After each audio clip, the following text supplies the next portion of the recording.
The new cap after 2020 will not change for the next 10 years. Why do you think like this?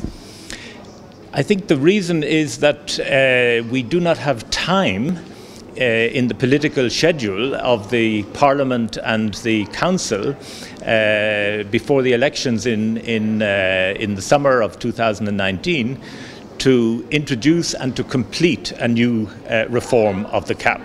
So it will be up for the next Parliament and the next Commission to really bring the CAP reform to conclusion. And I think this is going to take quite a lot of time. It could even take up to 10 years. What will be the new CAP after 2020, by your opinion? I would like to see quite significant changes in the common agricultural policy. When I look at the attitudes of the member states in the Council and at the members of Parliament in the Agriculture Committee, I don't see such a big enthusiasm for change. So I think the lever for change is probably going to be the budget. If the finance ministers decide to cut the overall budget for the common agricultural policy, I think this is going to require some rethinking of how do we spend that money to make sure that we really try to make it as effective as possible to help farmers to meet the challenges that they face. And what we should really change? I think we really should look at the role of direct payments, especially the decoupled direct payments. These are almost 3/4 of all of the CAP budget. Every farmer gets more or less the same payment per hectare, but we don't really ask for anything in return. Most of these, not most, but a lot of these payments go to farmers who have quite high incomes. They are large farms, so it's very hard to justify. So I would like to see us using the money in the CAP in a much more targeted way, so that we actually define what it is we would like farmers to do, because farmers not only produce food, they look after the countryside, they help us to protect the environment, biodiversity. So there's a lot of things that we should be supporting farmers for. But we need to do this in a more targeted way and to move away from this general payment per hectare, which was important as a transition from the old CAP.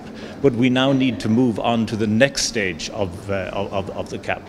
Good. I know, I don't know you know or no, but IFOM say that they need only one pillar.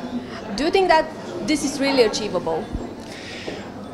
Well, I suppose it's really whether you have 1, 2, or 3 pillars. It's a question of how we spend the money.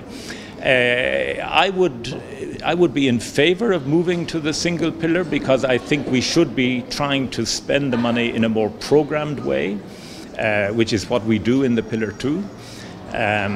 So I'm sympathetic to that idea, but it's not so important whether we have 1 or 2 pillars. It's more important how do we spend the money to make sure that we actually are getting some value for the taxpayer.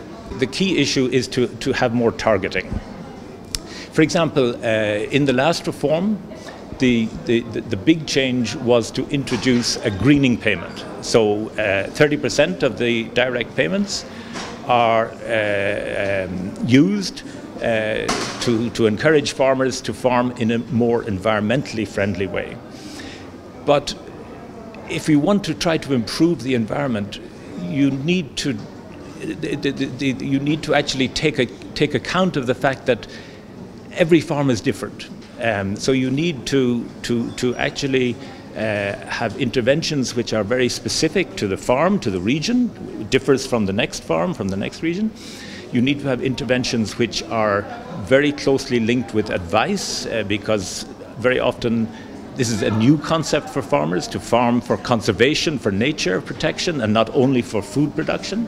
And you need to have long-term planning, because you cannot improve the environment just by setting aside a field for 1 year and then ploughing it the next year. So you need to have long-term planning.